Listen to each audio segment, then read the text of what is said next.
Oh my goodness.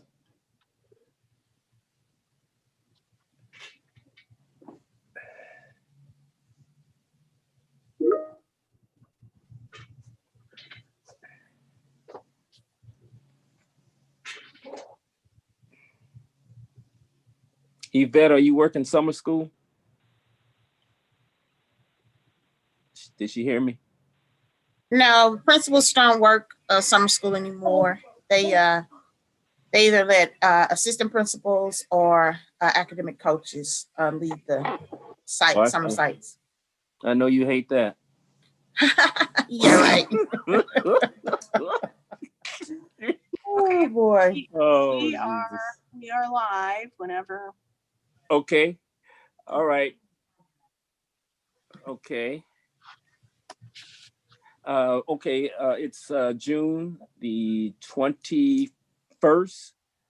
It's 4:34 p.m. and I'm calling the meeting of the retirement board to order. And can we, with PSRSSTL to order, can we have roll call, Sue? Yes. Angela Banks. Here. Christina Bennett. Present. Joe Clark. Lewis Cross. Present. Regina Fowler. Sheila Goodwin. Donna Jones. Here. Yvette Levy. Here. And Bobby's coming in now. Albert Sanders.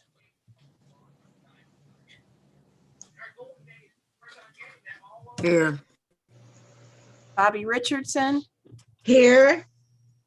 All right. So we have 7, so we do have a quorum. Okay. All right. Oh, let's see. So, give me. I don't seem to.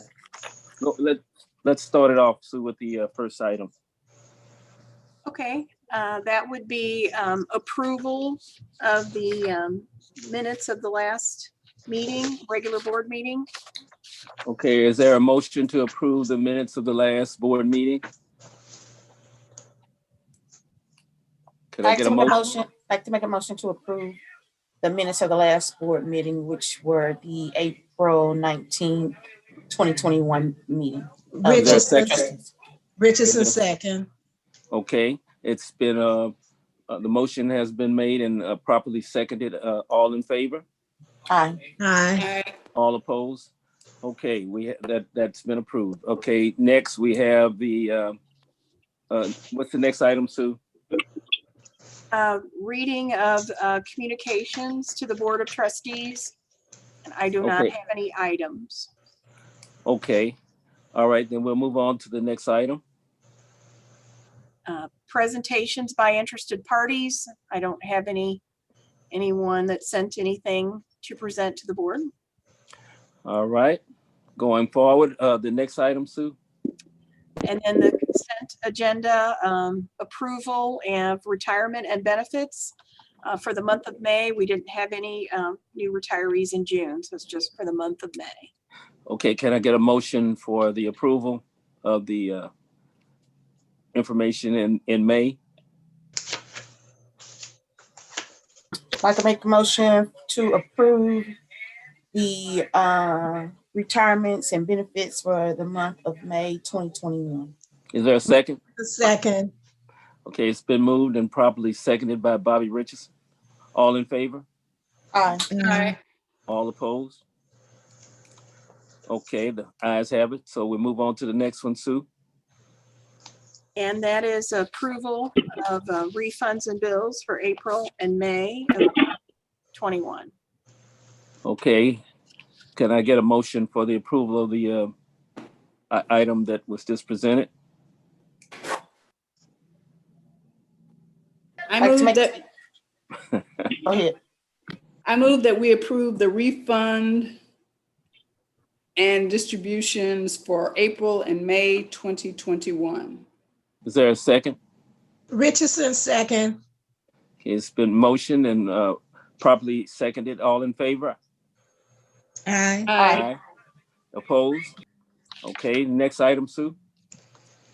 And that would be unfinished business, which I had on there just to continue talking about opening the office back up.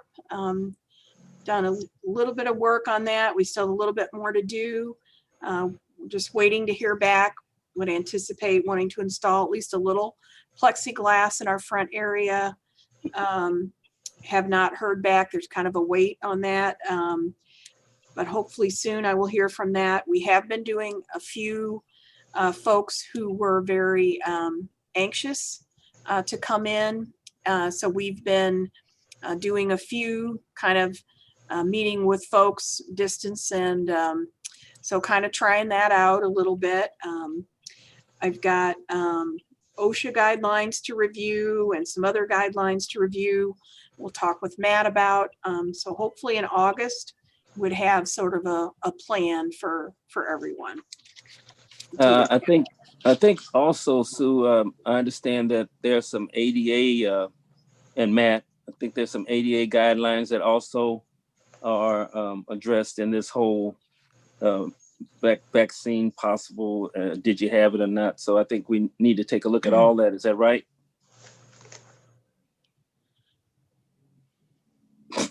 Okay. Like I said, we come with a plan, which I'll discuss with Sue. I don't think I've had an opportunity to do that yet. We'll make sure we follow all appropriate guidelines, whether they be ADA or CDC or whichever. So. Matt, one thing I did want to ask you, and I know that'll be researched. Right now, by the vaccines being experimentally approved and not completely approved, once they're completely approved, does that change the game plan at all? We can talk this more in my legal report in closed session. I don't know if that necessarily would change really the game plan at all.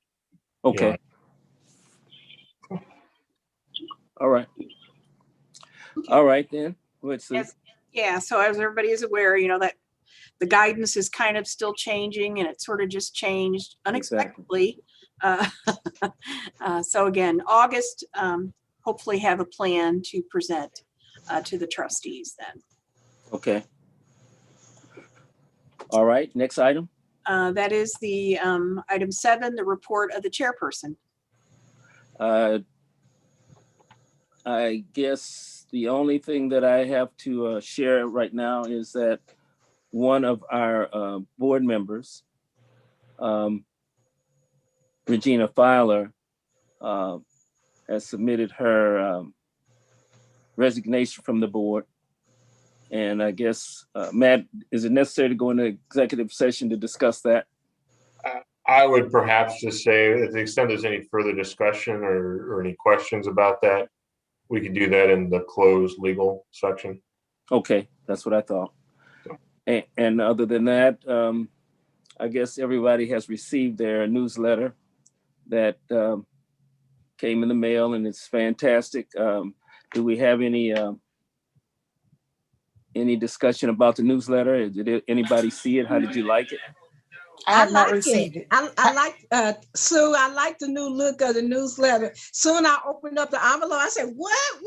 Yeah. Thank you. You did a great job. Oh, yes. I had some help on that end. I am not an artistic layout person. So we actually had Gallagher that has agreed to help us with some communication at no additional charge. So very fortunate to have their services, and they were to work with. Oh, well, I can't wait to see it. I haven't received it yet. Well, there's two versions coming. There's the retiree one and there's the active one. So the layout will be the same, but you'll have a little different content in the active one versus the retired one. So. I And haven't received mine yet. okay, and one of the things that we will be discussing is the possibility of finding out how many people are online and don't need to have it mailed to them, retiree and active. and we could save approximately $13,000 a year if we were able to do it online and not have to mail it out. So those are things that we'll be taking a look at going forward to see if we can save us a little money in that process. Go ahead. I just have a question. Will the board receive both copies? Because we speak with active and retirees. Yeah, absolutely. Absolutely. Yeah. Yeah, I'm concerned. Well, Yvette, let us know if Sue, you will I do. get one too? Yeah, I'll make sure. I thought your names were on both, but let me double check and just make sure. And I'll send that out to you if it doesn't happen to be that case. And with the mail, it's hard to know whether, Amen. you know, it could just be the mail. But I'll make sure everybody gets both versions. Okay. Okay, that concludes my report. Next item, Sue. And that is the report of the executive director. So I have just a few items. I did include in the packet the overpayment update. There's really not much that's changed there, but I just indicated at the beginning of the year that I would include that in there every meeting. So there's really not much of a change there other than we did start repayment with the one retiree spouse, and we have gotten the first two payments that we expected on schedule. So that's a good sign. We're still working with the family member of the other retiree. That's a fairly large overpayment amount that's indicated on what's in your packet. And that no other overpayments have been identified. So hopefully that will continue to be the case, but I will continue to report that. Also included in that tab 4 that we do have the NCTR conference that's coming up. So anybody that's interested in attending that, you can let me know. But that is coming virtually. It's going to be in July that it will be available. So that was included in your packet as well. So they made the decision to be virtual this year. I believe also that's the trustee workshop that's coming up in July. I believe the big event in October is also going to be virtual as well. Okay. All right. Then I also wanted to talk about the business insurance. It's time for that renewal. So let's go over that proposal. So we have two areas that we are looking at. The fiduciary liability, if you recall back in December, we had a discussion with Gallagher. They were suggesting that we needed to postpone the renewal. Typically that fiduciary liability would go in May, would be renewed in May.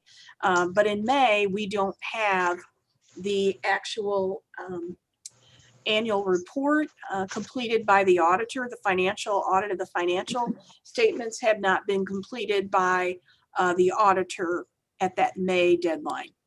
So the trustees approved moving that renewal back to July. So that would give time for the providers, the insurance providers out there to review the data for the 2020. They wanted 2 years of financial statements. So they would have the 2019 and they would have the 2020. So that's what's happened. As soon as the auditor completed that report, we sent that information off to Gallagher, and they then put that out, and we did get some responses. Now our new deadline is July 19th is when our fiduciary that we have currently, our coverage right now is with Travelers. So this is on the fiduciary side. So we have, just as a reminder, a $10 million limit on any kind of fiduciary liability, and there is no retention or deductible. So that's the current coverage. So again, that will expire July 19th. So Okay. here are a couple of options that we received. So Travelers, who's our current provider, they did come back and provided a pretty good renewal. Gallagher had indicated that they were expecting pretty high renewal. What they were seeing in the marketplace is 20 to 30% increase.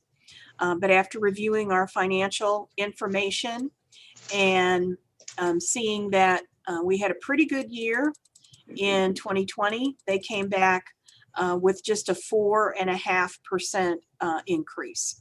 So if we maintain course with Travelers, same coverage, no changes in coverage, and we would have, again, the $10 million coverage and about a 4.5% increase.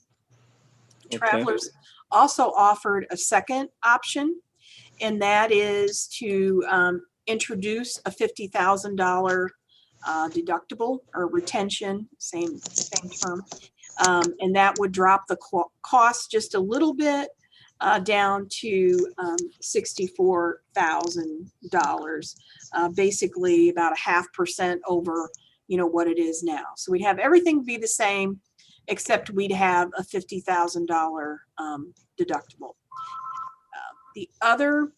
We did have a couple of other providers that gave us quotes. Namely being this Hudson Insurance Company. So Hudson is the insurance provider, but Euclid Specialty would be the company that we would work with on claims and so forth. So they offered a policy, a $10 million policy, and that cost came in at lower really than where we are now, about 8% decrease from where we are today. So that is an option. If we were to move carriers, we could save a little bit of money. Another option that came in was this excess insurance. So there was a company, federal insurance company known as Chubb, and they proposed an additional $5 million, again, excess fiduciary coverage. So if we wanted that, we could have that and set that on top of the Travelers or this Hudson Specialty. So that's an option as well. In addition to the fiduciary, then we also had some directors and officers liability coverage. We did have one kind of standalone proposal, which Gallagher had some concerns about. Some of their exclusions that they had in their policy. So they really wouldn't make a recommendation on any of these items per se, but they really just emphasized that they were concerned about some of the language, the exclusion language that was in place. So that coverage there, you could see would come in about $64,000 for just $1 million. And this would be for directors and officers coverage. Then this Hudson Insurance, Euclid Specialty, they came back and they gave us, if we would go with their fiduciary policy, they would also give us this, the D&O coverage, directors and officers, D&O for short. So that would be an additional, $1 million, a $50,000 deductible, and that would be, $5,030. If we wanted more coverage, then it would be $5 million, but a higher premium. Now, these would be shared limits, meaning that 10 million would be the most coverage that would be in place. So even though it says it's $1 million or $5 million, if we had a claim on the fiduciary side, then again, the most that the coverage would pay out would be 10 million. So if we had a fiduciary claim or a D&O claim of $1 million, then we'd only have $9 million for our fiduciary coverage. So it's shared between those two. So that is the proposal that they offered as well. So I know that D&O coverage is something that the trustees had been looking at for a little while. As I mentioned, Gallagher didn't really can't really make a recommendation to us. You know, they did just point out a few things, that Travelers been a long-term partner, you know, been with us over 10 years. They do have, their increases have been pretty predictable, pretty expected. Now, this Hudson Insurance and Euclid Specialty, they're also a good provider, good solid provider in Gallagher's opinion. It would just be a change if we move to them. We don't know to the extent that, you know, what the increase or the premiums would look like for 2022. We don't know that either with Travelers. We just have a history, a track record with them, as opposed to going with a new provider. So there's, that was kind of their thoughts. Travelers is AM Best A++ rated, and Euclid Specialty is AM Best A+ rated. So again, both very competent, reliable firms. It's just, you know, do we want to make a change to a new provider? Say it would save some premium dollars for this year. We just don't know, you know, what that would look like for next year, but we don't know what it would look like with Travelers either. Again, we just have that track record. So, Sue, I have a question for you. So if we go with Travelers, their DNO is There, is there's no 64,000, isn't DNO it? coverage by Travelers. Travelers did not provide a quote on DNO. Okay, should we ask them about that, or should we just assume they don't offer it? Yeah, they didn't They quote. don't offer. They it. don't, yeah, they don't have anything for our market. This is another company. Yeah, this is the DNO coverage. This is from this RSUI company. Okay. So yeah, there was nothing from Travelers on the DNO. So if the Well, trustees want DNO coverage, it would seem to be that this Hudson, and again, DNO coverage is just extra liability. It doesn't really give us anything different. You know, so another option is that this Chubb coverage, you know, that would give us, you know, $5 million additional dollars for that premium.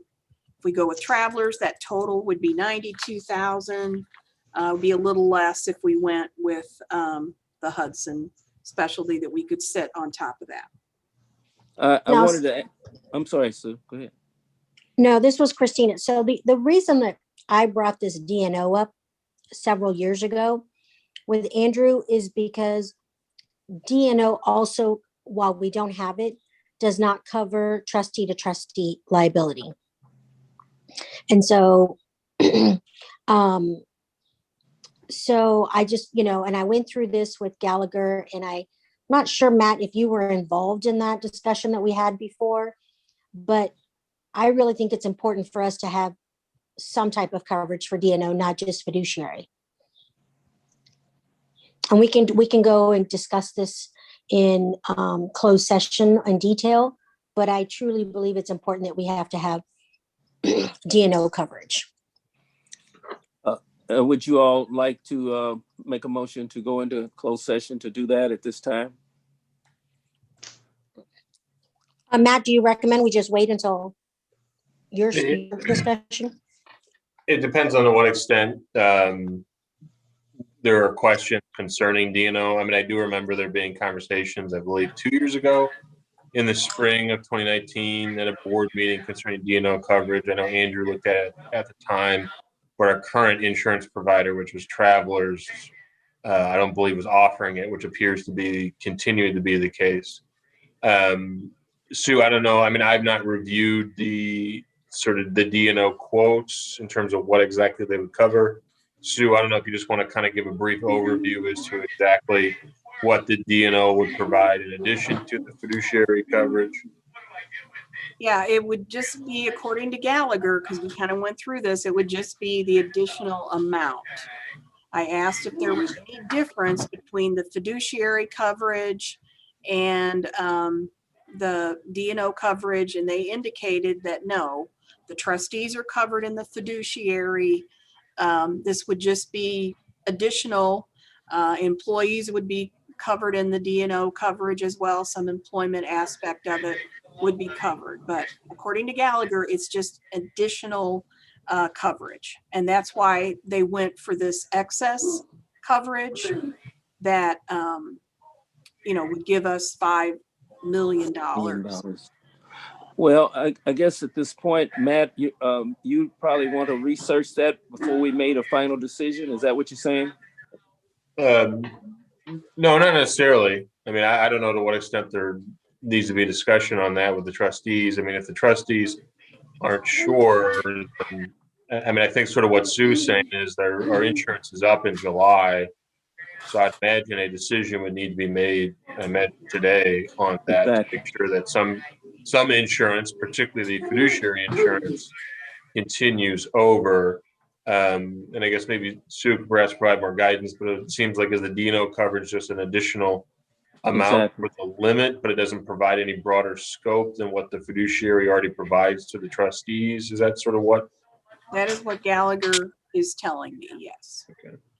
Yeah, Okay. now, if the trustees want the D&O coverage, we do have an option, and it is, pretty economical option. It's $1 million coverage, or we could do 5 million, but again, it's a shared limit, so that 10 million is really the tops that we would pay, or that Gallagher, or that the insurance provider would pay out.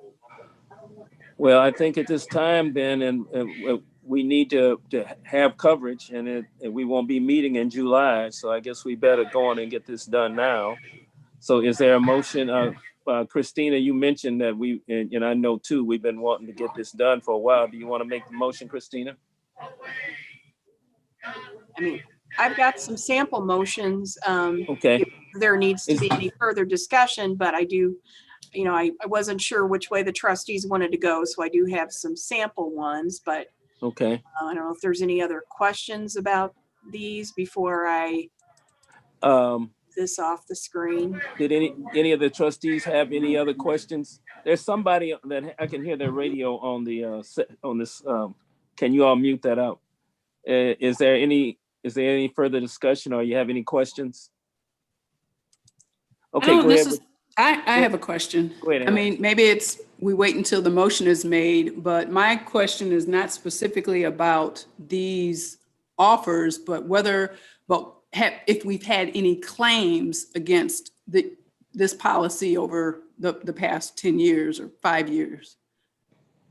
Yeah, I'm not aware of any claims. I don't know, Matt. I mean, I don't know. Well, we can go into closed session. I can talk about that. Okay. I would like, can I get a motion, Yvette, for us to go into closed session? Could you read that so we can go in closed session, please? Okay. Do we want to do that now, or do we want to do that? I guess while we're on it, I guess we need to do it now. Can I get a motion to, you have, I don't mean to interrupt. I guess maybe what Sue was saying, do you want to move this down to my legal report and just take care of it? We can do that. We can do that. We'll move it to the legal report, then we'll go into closed session. Okay. Okay. Sue? All right. So that's it. The only other additional material I have was a staff development proposal. I thought maybe we might cover that in the committee reports, so we can talk about that. So we do have our valuation report to look at. So that's all that I have at this time. Okay, then next item. Report of the investment consultant, and Kristen is not here. I think there's a report. So we are to the report of the actuary. Okay. So Mike Ribble is here, and Matt Stayback is here from Buck. Hello, Mike. Hi, how are you doing? I'm well, and you? Valuation. So let me get that up here.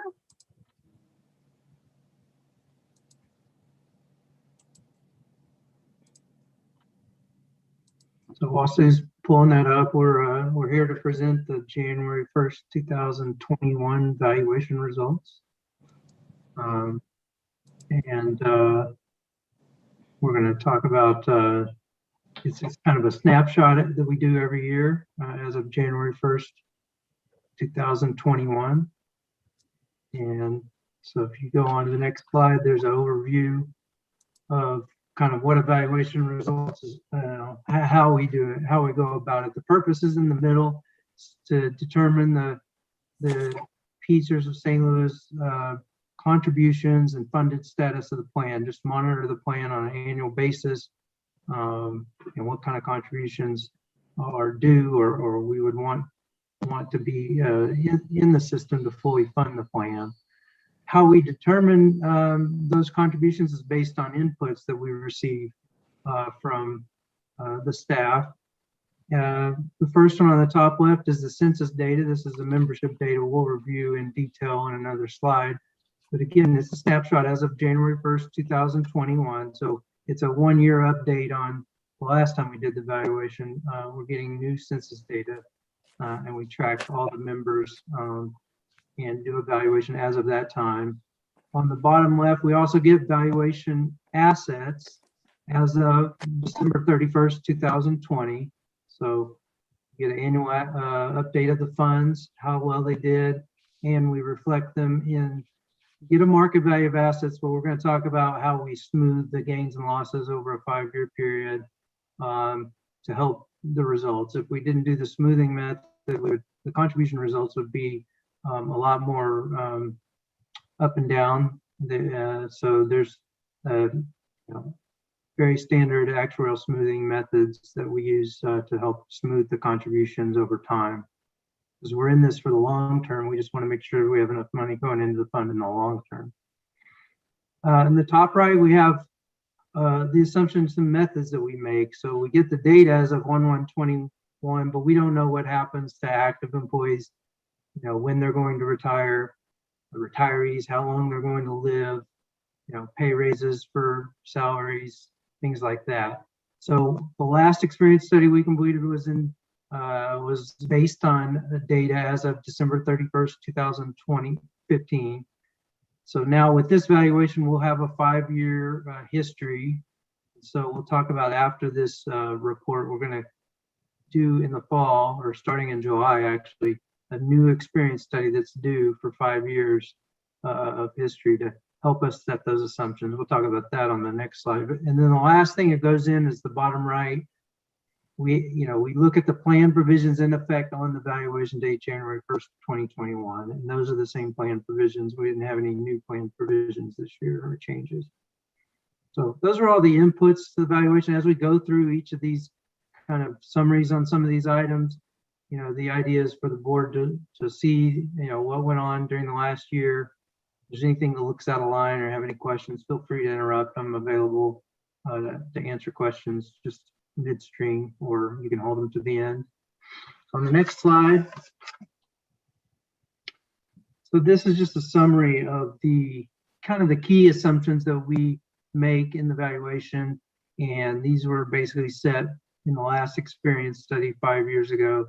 The valuation interest rate, this is our target for how much we are in the long term need to return on the assets, how much asset return annually we need to return each year to keep pace with where we want to be.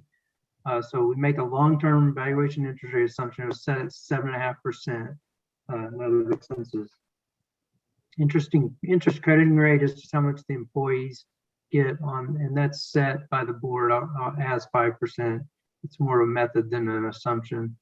We're assuming the contributions that employees put into the plan increase 5% every year. The balances increase 5% with interest. Salary increase is a key assumption, and we'll have reviewed all these assumptions in the experience study coming up. Mortality is one we'll definitely review with the experience study. We're using a 2014 table, which isn't old by any means for mortality tables, but this one's based on private sector data. At the time of the last experience study, it's only been 2 years. There was a public sector mortality table released that specifically has studied public sector mortality, and it studied it separately for teachers, than it did for law enforcement officers and general employees.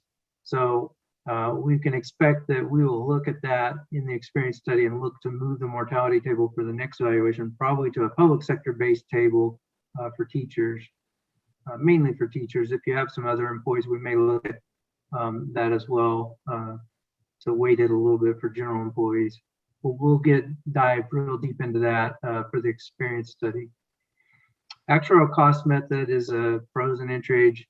It's a bit of a complicated cost method and find it a bit difficult to for boards to understand, and sometimes even some good actuaries. So we're going to look at that in the experience study as well and see if we can get something that's a little easier to understand and ties a little bit more to the current payroll of the plan to fund the plan.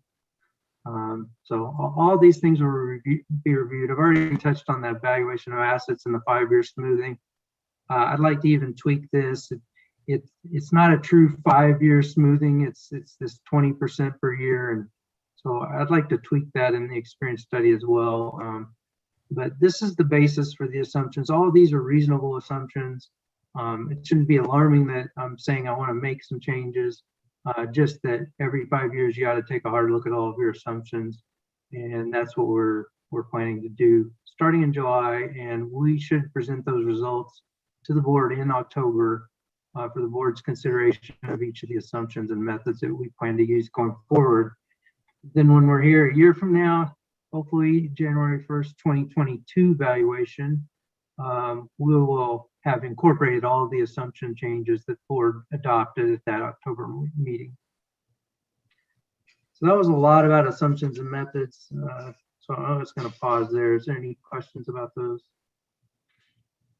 So when do we have discussions about like the interest rate?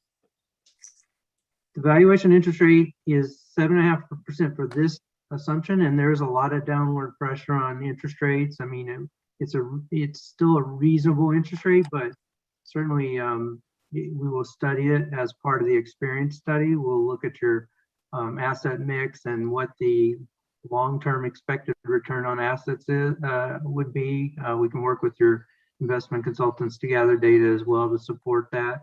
I can imagine that you're going to want to carefully consider lowering that assumption from 7.5%. The median right now for most public plans, which isn't the only barometer you should use, you should look at your plan, but is 7.25%, and it's really trending down to 7%. I think the next study, the median rate will be at 7%. So there's a lot of downward pressure, and when you do that, the liabilities increase quite a bit. Yep. But it's the true cost of the system. I mean, in the next 10 years, I would imagine that we're going to earn, that everyone would expect to earn about 6%.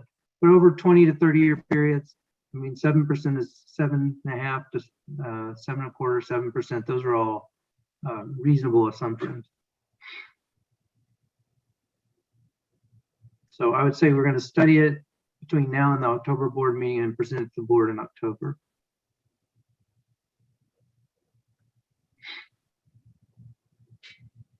Is that good? Okay, on the next slide. This is a summary of the population data, the census data that I mentioned that we collected. It's a snapshot.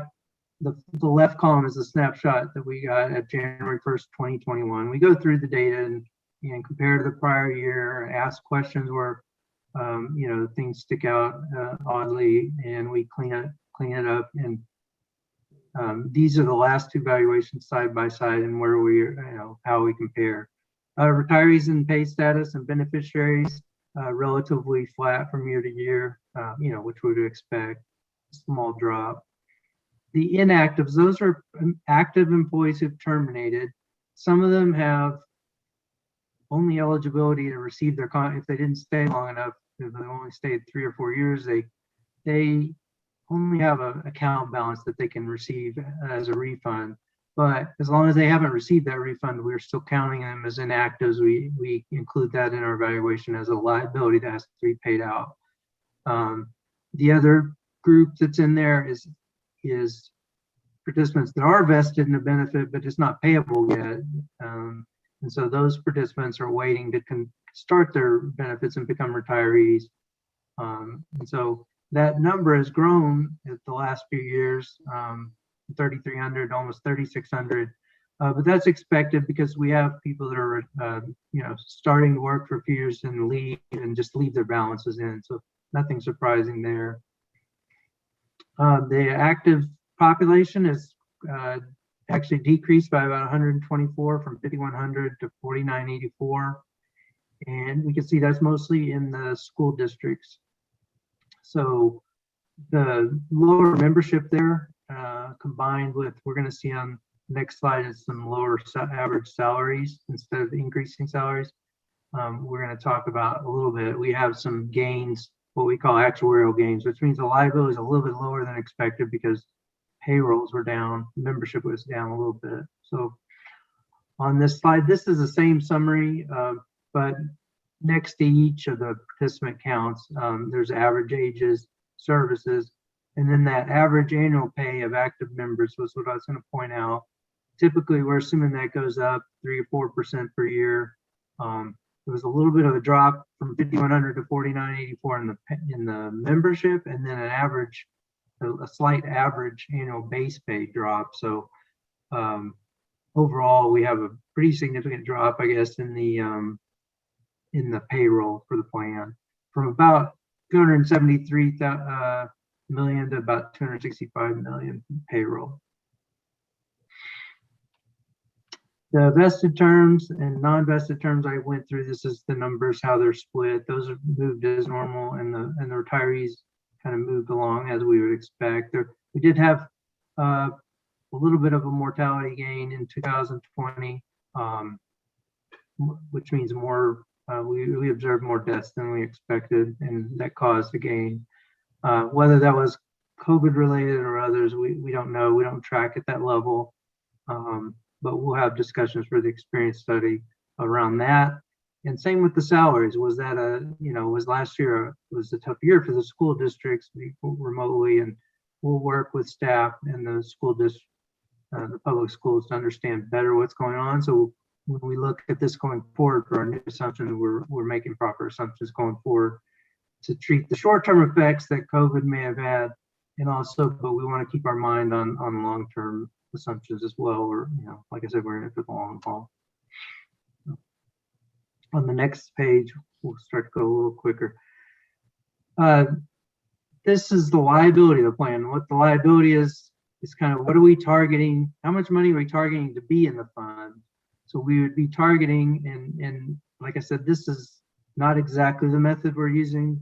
This might be a method I would propose we move to for the experience study, but we have to, if we were targeting a liability, I would say we're targeting about $1.27 billion to be in the fund, item A, as of last year, 2020, sorry.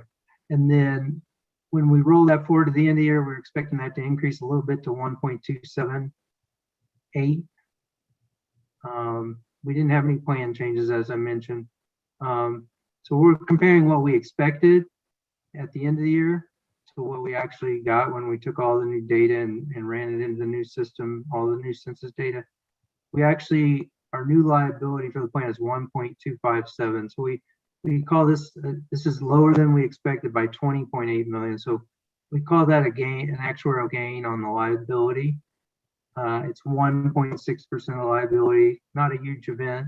But most of this was salary related. Like I said, the actual pays during 2020 were a little lower, and some of it was mortality gain. We had observed more deaths than we expected. So on the next slide, we look at the assets of the plan and see how they did. So the liabilities, how much we're targeting, and this is actually how much we have in the fund. The right side is what's easier to understand, is the market value. This is like actually how many dollars are in the fund. At the beginning of the year, we had 893 million at January 1st, 2020. And when we took into account, contributions into the plan and benefit payments out of the plan, and an expectation that we're going to earn 7.5% earnings on the fund, we expect at the end of year assets to be 901 million. and they ended up being about 915 million. So we had a little bit of a $13.3 million gain on a market value basis. So like I said, our expected return of 7.5%, that equated, our actual return equated to 8.9%. So we earned a little bit more on the market value side. However, when we do our valuation and say, well, how much do we have, how much are we recognizing for actuarial purpose? It gets a little more complicated, but I'll just say it's basically a way of smoothing the market value, because if one year you're earning 20% and the next year you lose 1% on your assets, if we did that, the amount of contributions you'd have to go into the plan would jump up and down every year just with the market returns. So we help smooth those returns. Last year it was 889 million. This year our actuarial value is 894 million. So a little bit of a loss, and it's a loss because we're still having losses from 2018 when we had a big loss. 2019 was good, 2020 was good. It takes a little time to kind of smooth that out, but basically on an actuarial valuation, we say that our actual return that we recognized was 7%. So a slight loss on assets. But the good news is we did have good returns the last 2 years. So we should start to turn the corner next year on that. On the next slide. So this is where we kind of put it all together. It's a side-by-side comparison. When we talk about the assets, we set aside $30 million, you see in the 1121 column, and that is to pay for expenses and operations. We have a retiree medical plan. It's not to pay for retirement benefits that we put aside as well. So we have to take those out of the market value and the actuarial value assets before we do our evaluation of how much we should have in the fund to fund retirement benefits. This is for the retirement system. So that's the 885 million of market value, but we're recognizing 894 in actuarial value. So it's a little bit higher right now. These system liabilities, we have a lot of different ways of looking at it, because like I said, the method you use doesn't really work well to track the funded status of the plan. If I were to choose one number to look at, I would say you would target the entry age normal liability. So compared to that 894 million, we have 1.258 million about in the fund on an entry age liability basis. And so similarly, looking at the funded ratios, I would go straight to the funded ratios, entry age normal. And I would look at the actuarial value, because that's the amount that we're in the long term, that's the amount we've recognized. And we're 71.1% funded on that basis. And that's compared to 69.7 the prior years. We have a slight improvement, we had good return, and we had some actuarial gains. So with slight funded status improvement from year to year. And we'll talk about it in a minute, but we remember that we didn't get all the contributions that we wanted to get because we have a statutory limit on contributions. So it's good news that we're trending upward on our funded status, but don't be deceived, I guess. There is downward pressure on the market, the interest rate. There's a lot of downward pressure on this on the funded status of the plan, for sure. So it's good news for now, but we're facing some headwinds. So question, how do we amortize that unfunded liability? Or The can we, unfunded given the new? liability is a frozen unfunded liability. We've been amortizing over 30 years since 2000. We reset it at 2006. So we have 15 years left. And unless there's some big reason to go with the same method, I might suggest that we go to a simpler method, but maybe stick with 15 years remaining for amortization. We'd have to see. But right now, this unfunded is 15 years remaining on that small piece of carve out of 242 million. Correct. And so maybe I thought I was wrong. I thought when they changed our plan, our amortization went away on the unfunded, but you're saying it stayed? Because I mean, I know we put it in 2006. Yeah, there was a piece of liability, I don't have the amount, but maybe 400 million, say they carved out and said, this is past liability we've got to deal with. We're going to deal with it over 30 years. And just like a house payment or something, you have to pay that down over 30 years.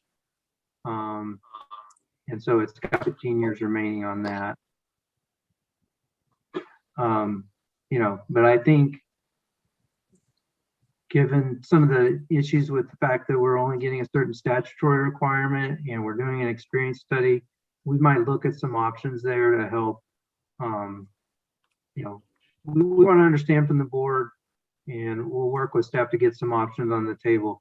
Well, you know, what are the goals of the funded status? You know, how do you, what do you want to achieve with this system? I mean, I'm sure you want to achieve fully funding it at some point. But we're fighting an uphill battle because, as you can see on the bottom, even though the employer costs went as a percentage of payroll were 18.18% last year, they're decreasing to 17.1. That's the actuarial determined rate. That's if we could ask for what we wanted to get to fully fund the, you know, to work towards fully funding the plan, we would ask for 17.1% this year. Unfortunately, the statutory required rate is 14.5% this year. So it decreases every year, and it's going to keep decreasing 0.5% per year till it gets to 9%. So all of this up here in the top of the, and I keep forgetting I'm not sharing my screen, but I was pointing and saying that here, but at the top half, all the mechanisms of liabilities and assets are to determine that 17.1%. But it just shows you that we're still, you know, we're facing headwinds because we're asking for 17.1% if you're to do what the actuary wants to fully fund the plan over the next 15, you know, that 15-year amortization. And we're only getting 14.5%. So definitely facing a lot of headwinds there.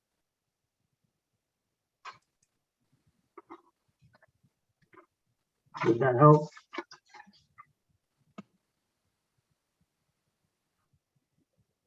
All right. Let's move on to the next slide. So this is a side by side of how we developed the annual required contribution this year and last year.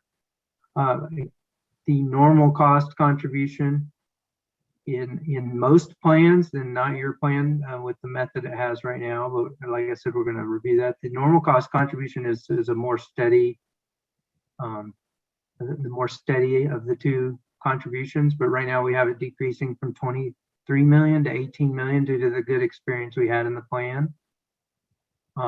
Normally it's the accrued liability that changes, but we have this frozen accrued liability, remember, and we're paying it down. So it's kind of a level dollar. It's not exactly that, but it stays very level from year to year. But overall, the contribution remained fairly level from 49.6. It did go down quite a bit due to the good experience, but not as drastically as the normal cost, but 49.6 down to 45.2 million is what the actuarial determined contribution is. The covered payroll, like I said, our payroll is down from 273 to 264.7. So as a percentage of covered comp, what we'd be saying the actuarial determined employer piece of the contribution is 18.18% last year, and now we're saying it's 17.10%. But compared to the statutory contribution rate, you can see it dropped from 15 to 4.5%, resulting in what we're actually going to get based on the payrolls are 38.4%. So we're short about 45.3 minus the 38.6, about I think it's $6.9 million from what, because of the statutory limit on the contributions.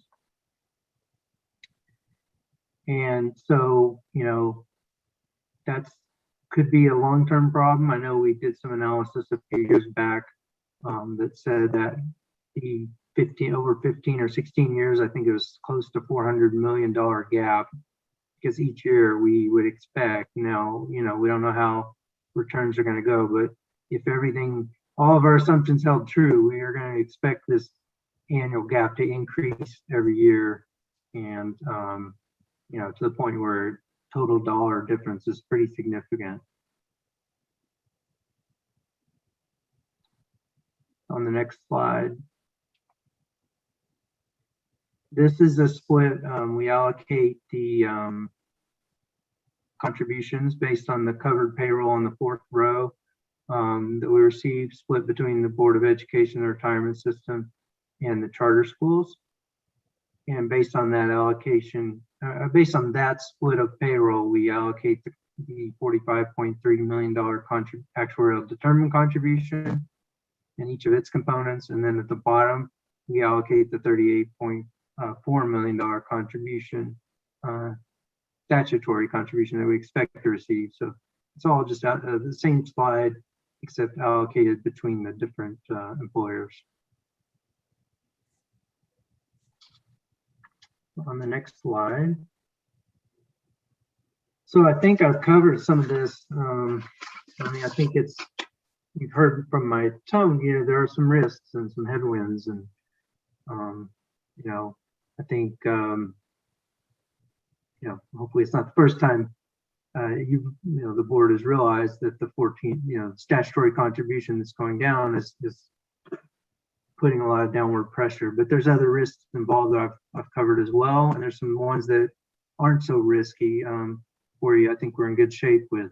The first one is investment risk. This is just the probability of achieving 7.5%.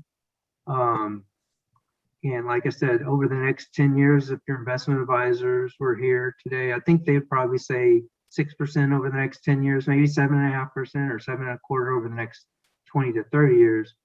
But we're definitely facing some 10-year headwinds on that. So that's going to push contributions up if that doesn't pan out.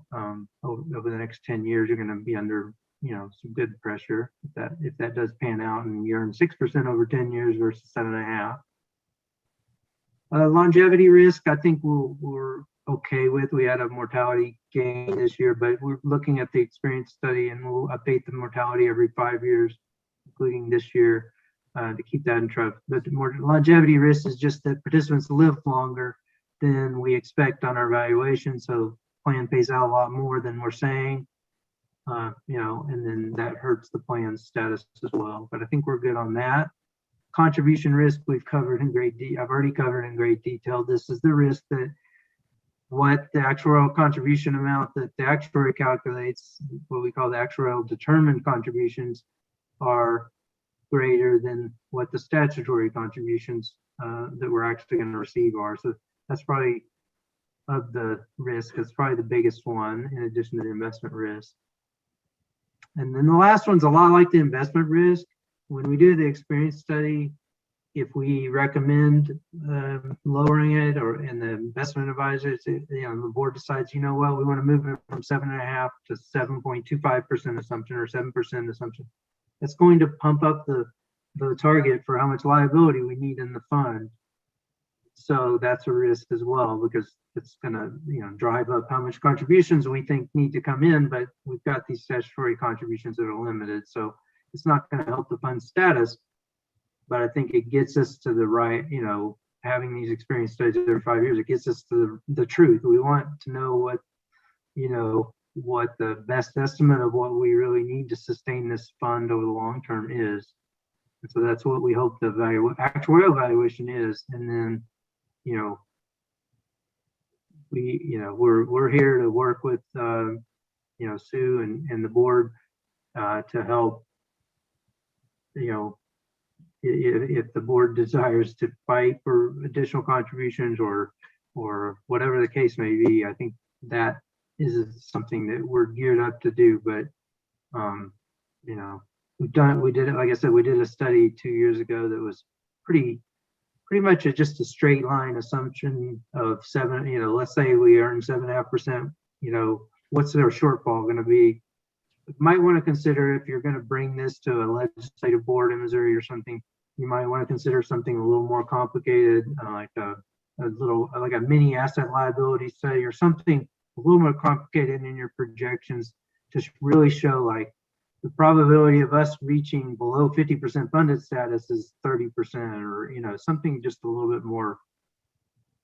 You probably want to build the case a little better to show that you're, you know, there's a very high likelihood that in the long term, this at the statutory rate, this plan won't, you know, be able to fund all the benefits that it's promising. So I'll stop there. I think that's the end of my prepared remarks. Are there any additional questions? I have a question.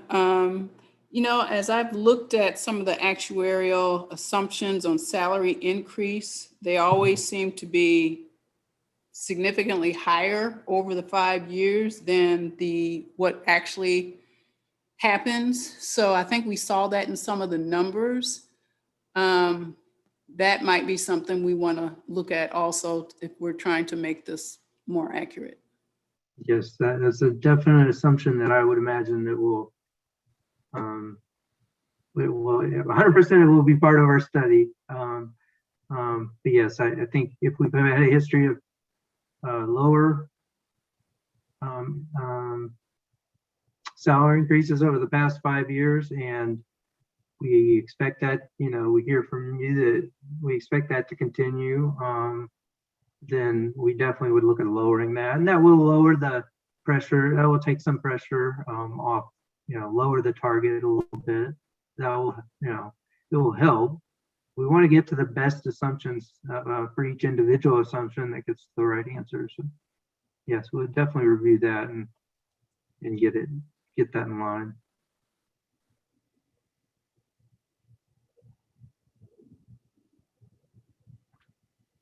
Anything else? Okay, Mike. Thank you. Any other trustees have any other questions? All right, well, thank you, Mike. I think maybe we need to vote to approve the evaluation Right. report. Right, I think we're getting ready to do that now, right, Sue? Yeah, I've got, just here at the bottom, number 2 is the motion. Okay, is there a motion to accept the actuarial valuation report? Sheila Goodwin makes a motion to accept the 2021 actuarial valuation report as presented by the actuary. Is there a second? Is there a second? Sanders, second. Okay, it's been a motion. The motion has been made and seconded. We're gonna do a roll call vote, Sue? Yes. Okay. Angela Banks, Yes. Christina Bennett, Yes. Lewis Cross, Yes. Sheila Goodwin, Yes. Donna Jones,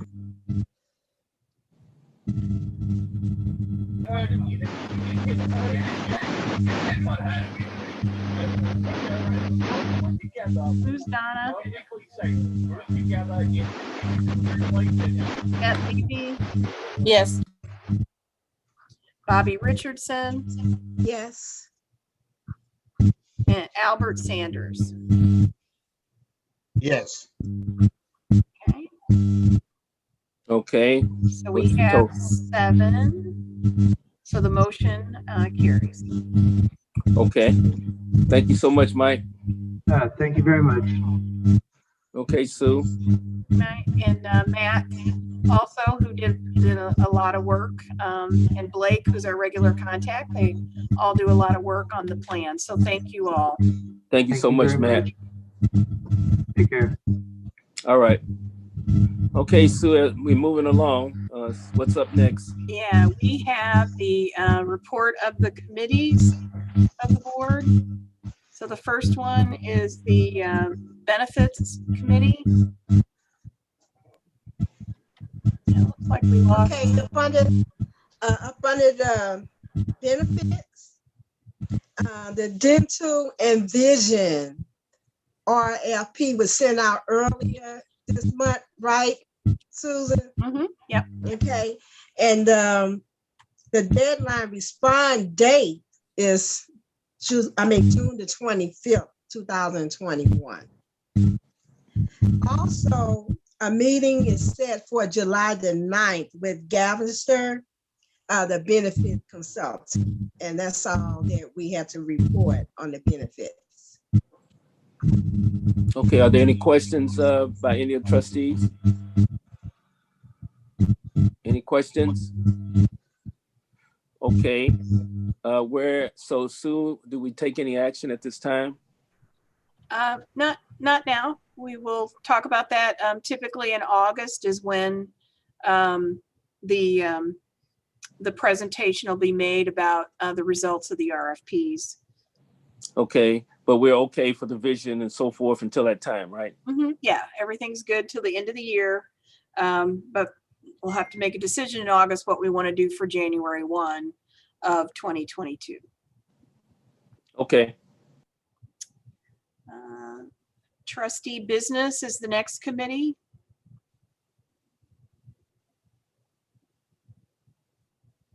Is that me?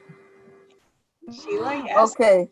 I had intended to review with the trustees the procedures of doing a report for when we travel reimbursement form. But travel is not going to take place this year, and I would prefer to do it, although I can schedule one, but I prefer doing it when it was close to travel time.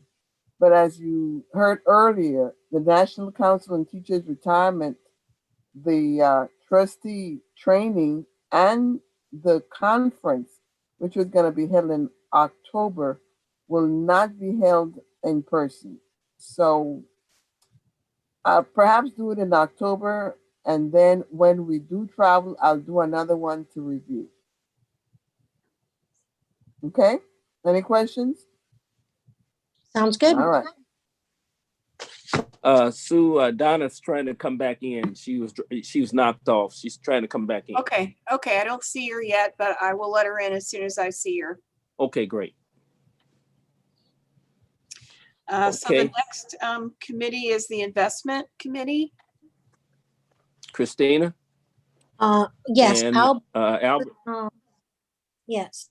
So want us to review the April and May meetings, Sue, or do you want us to go straight to the to our proposals from last week?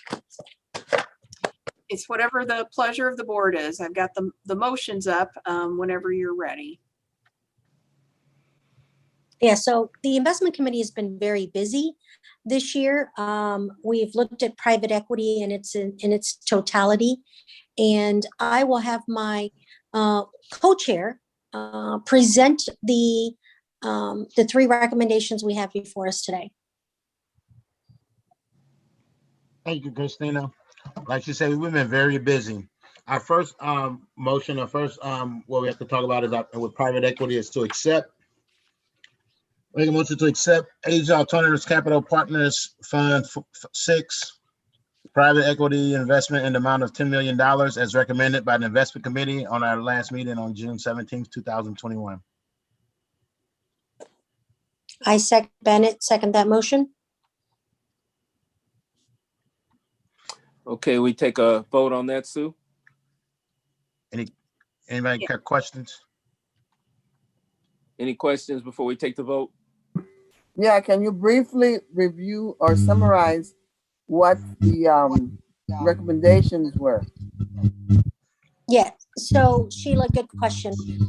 So we had, we looked at equity and we looked at our funds to funds program. So we had Asia Alternative, we had Grosvenor Advanced Fund, and we had Mesero Financial present to us, all with different niches within the funds to funds category, which included buyouts, ventures, co-investments, and whether it was domestic and or abroad. Asia Alternatives Capital Partners was presented at the last meeting last month. We had a little snapshot of the financials that were submitted.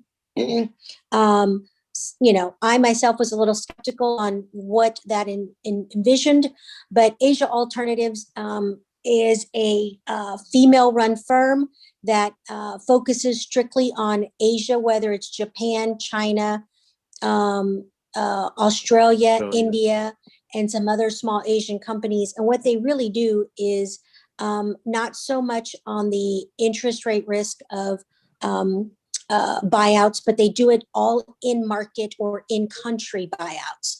So whether it's co-investments, buyouts, or venture, they are focusing on the domestic markets, which was very interesting to hear. We would be investing in a fund that is, and Kristen confirmed this, that is not in the Caymans, but is in the US, dollar denominated for us. And if you have an opportunity, I would have you review the presentation if Sue has it, but it was a very dynamic and interesting presentation when it came to Asia Alternatives. But it really focuses on in-country, knowing that the markets for this part of the world are going to grow significantly as their middle class and upper middle class consumers grow as a percentage of their total population. Anyone else have any comments? Thank you, Christina. Okay, Chris, I are was you ready pretty for the vote? impressed with the. Yes, Albert, can you call the vote, please? Sue, can we get a roll call vote, please? Yeah, Angela Banks, Yes. Christina Bennett, Yes. Lewis Cross, Yes. Sheila Goodwin, Yes. and it doesn't look like Donna's joined us yet. Yvette Levy, Yes. Bobby Richardson,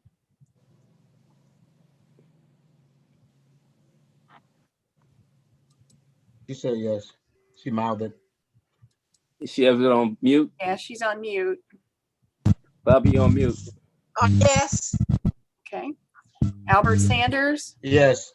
all right. Did you get Donna? Donna has not She didn't asked come to back. come back in yet, so. Okay. So that is 7. So the motion carries. All right. I'd like to make a motion to accept GCM Grosvenor's Advanced Fund Private Equity Investment in the amount of $12 million recommended by the Investment Committee on the meeting on June 17th, 2021. Richardson, second. Are there any questions? And before I go and before Sheila asks, I'm going to go ahead since she was not at the meeting. Sheila, this is Grosvenor is we're already in one of their other funds, but this is their funded funds fund. They currently have over 50 years in the alternative investing space. They have about 65 billion in assets under management. And this is a firm that is committed to diversity, equity, inclusion within their organization and within the alternative industry space. They are a turnkey solution to a single point of access for all their co-investment funds. Again, they do the same. Mesera will be the next one, but they work in different spaces in different percentages within co-investments, buyouts. The fund is, if you looked at their advanced team, it's pretty diverse. I don't know how to pronounce his name, but Francis Idahan is the chief operating officer, and Eric Hall has been our contact for quite a while. But they are very committed to social and economic diversity by allowing emerging managers and diverse managers funding in this space. So they have approximately 600 diverse private equity managers in their universe. which is amazing. But they do have they even focus on some of the smaller emerging diverse managers in this fund of funds. So about 33% is venture, middle market is about 18%, lower middle market buyouts about 14%, special situations, equity growth, and then large buyouts round out the portfolio. But 25% of their funds go to women, 26% goes to African American, and then ethnic and diverse women take up 19%. So they are very, very well-rounded fund. Do you have any questions, Sheila? Not question, but comment, but their minority diversity sounds kind of small to me. It's just a comment. You mean 65? They have 65 billion in assets. Is it a minority-owned company? Who owns this? Is it a white predominantly company? What? Yes, it is a minority owned company. It is. Mm-hmm. Okay. Any other questions or comments? All right, Sue, can we get a roll call vote? Angela Banks, Yes. Christina Bennett, Yes. Lewis Cross, Yes. Sheila Goodwin, Yes. Yvette Levy, Yes. Bobby Richardson, Yes. and Albert Sanders. Yes. Okay, so once again, we have 7, so the motion carries. All right, I'd like to make a motion to accept Mesereau Financial Private Equity Fund 8 private equity investment in amount of $12 million recommended by the investment committee at a meeting on June 17th, 2021.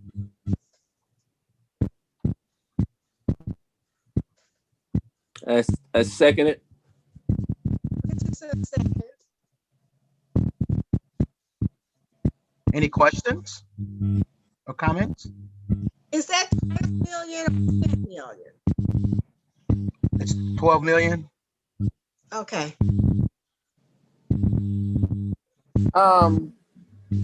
Minority owned, how much? No, it is not minority owned. It is Mesereau. While they do have managers that are there that have equity percentage in the business, it is not. It is majority owned, and this is, Sheila, the same firm that we were invested in fund number 3 back in 2005. No, yeah, 5 or 6 per se, that hit the 2009 market impact. But this is where, if you recall, Linda Jordan used to work at Mesereau, and she's the one that got us into the fund in 2005. But Eugene Duffy is the contact that we've had at Mesereau, and they are of a fund of funds, and they are, again, buyouts, venture, and co-investments. Thank you, Christina. If there are no other questions or concerns, Is Bobby's on mute? She might be trying to. I have a comment. yes. We used them back in 2005 and 6, but let the record show that we gained some money by using them back in the past, right? Correct. We did have an 8.3% return or so on the fund, and we still have potentially another $1 million to gain as they close out their final investments, and we get residual value from to the fund 3. Okay. Seeing no other questions, I'm asked for, I'm sorry, do we have any other questions or comments? Seeing no other, I'm asked for a roll call vote, Sue. Angela Banks, Yes. Christina Bennett, Yes. Lewis Cross, Yes. Sheila Goodwin, Yes. Yvette Levy, Yes. Bobby Richardson, Yes. Albert Sanders. Yes. Okay, so once again, we have 7. So the motion carries.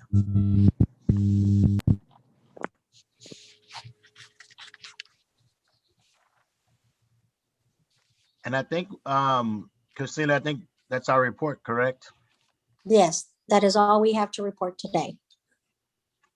So please Okay, accept that excellent, report. excellent report. So Sue, who's next? The Legislative Rules and Regulations Committee, and Justin is not here. Yeah, he's excused. He had to go out of town. Okay. And then the last committee is the Personnel and Professional Contracts Committee. So the Personnel and Professional Contracts Committee met on June 3rd. The minutes from the meeting are included in the packet, and information that we will cover will be covered in closed session. That's all for the report, unless Angie has something.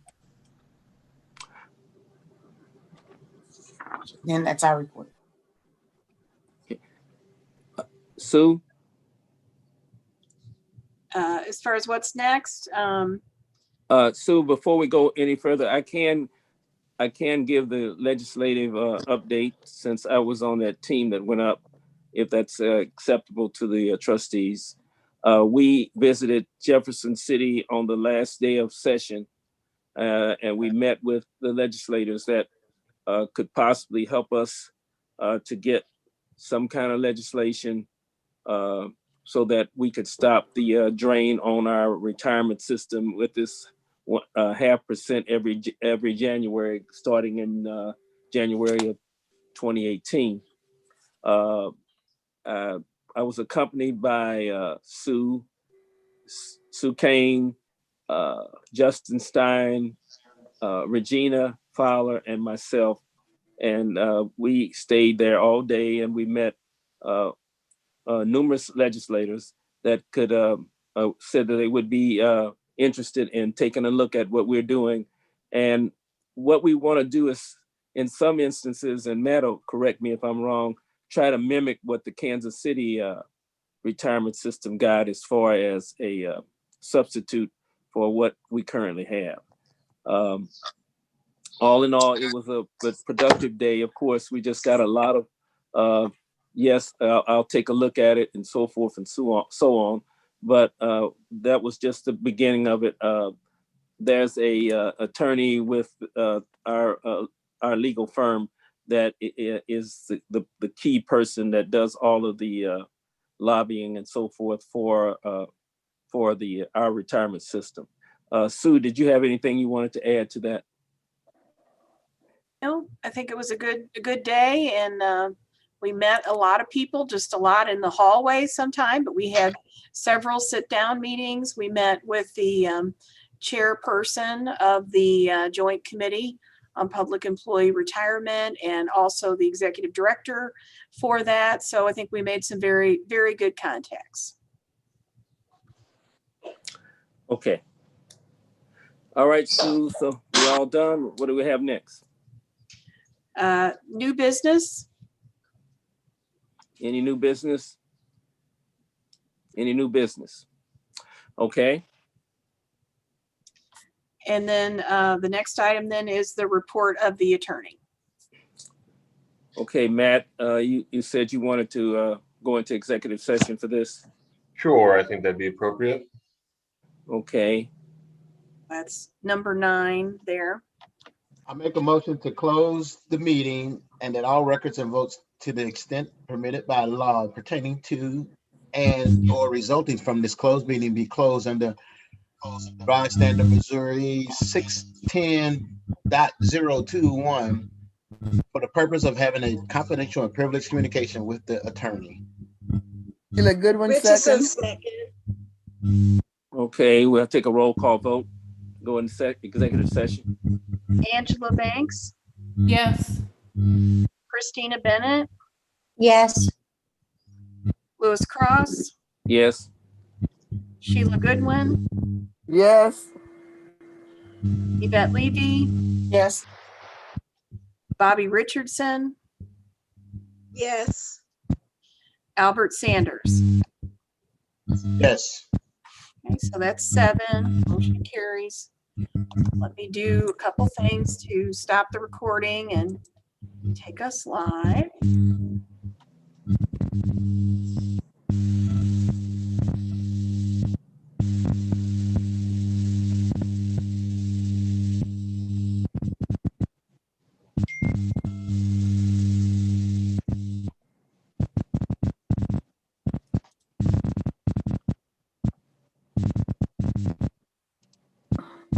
Are we still recording? Yeah. Just give me a minute. Yeah.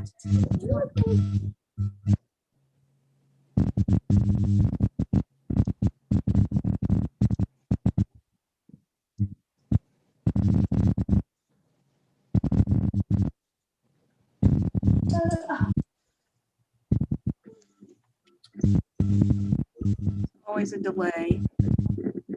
Sorry. I don't know where that feedback is coming from, Sue, but we've been getting it the whole time. I don't know where that came from. It I comes don't know from if you Bobby. all, huh? It comes That's from Bobby. Trustee Richardson. Oh, I see. You get a Trustee Richardson, you have a feedback when you're off mute. That's me trying to charge up my tablet. Okay. Okay, so we are live. Okay. So where are we, Sue? I think Trustee Bennett had something she wanted to say. Exactly. Had her investment committee report. Yes, thanks everyone for taking the time. I wanted to make a clarification that I misspoke in my earlier presentation. I indicated that Grosvenor was a minority-owned firm, and it is not a minority-owned firm. They do invest quite a bit in minority managers, but wanted to correct that statement I had made to Trustee Goodwin. It is a majority-owned firm with the Michael J. Sachs being the chairman and CEO, and Paul Meister being the vice chairman. But they do have a very deep management profile that has quite a bit of managers in its senior management that are diverse. So I wanted to clarify that and wanted to make sure that I was on record of did not want to mislead Trustee Goodwin. And so Yeah. I apologize for my mistake. It's a heavily Jewish firm. Hmm. I said it's a heavily Jewish firm. I see. Mhm. Okay. Quite All right. heavily. That Okay. that is I wanna duly. make- I'm sorry. Go ahead. Go ahead, Sheila. Excuse me, just another clarification. This hasn't anything to do with our meeting, but it does. Last week, I wasn't at the investment meeting, and that was because I was out of the country. And the server that I use, which is the board server, doesn't allow you to open it overseas. It's only national. So I I see. couldn't join you. Okay? Okay. Not that it was because I was on the beach heavily swimming or under the coconut tree with Lewis's face. No, I was in my I was in my swimsuit now. Okay? But hey, I tried. I make a make a motion that we end our bi-monthly trustee meeting. Okay. Before The you do good that, one Al, second. hold on. Have we covered everything since we came out of executive session, Matt and Sue? No, No? no. No, I'm talking to Sue and Matt, making sure we've covered everything that we did in the executive session when we come out, now that we're out of it. Are we okay? We have to approve the motions that we made in executive session in open forum. Exactly. We guys voted to go back to regular session, didn't we? No, we came out. So what do we have to do still, Sue, before we end? I think the minutes can just reflect what was done in I see. executive session. Right, Okay, it generally doesn't have to be a revote. It's just Okay, minutes will say in closed session, and it'll list the motions exactly, who voted, fine. yes, no, all that will be reflected in the minutes, even if Okay. it's a closed session. All right, so it's been moved and properly seconded to close the meeting. All in favor? Aye. Aye. Opposed? Okay, everybody have a good evening and thank you all. It's a very fantastic meeting and everyone is, I really appreciate everyone's input. Thank you so much. Thank you all. Good night, everybody. Okay, Good night. Good night. good night. Bye-bye. Thanks, everybody.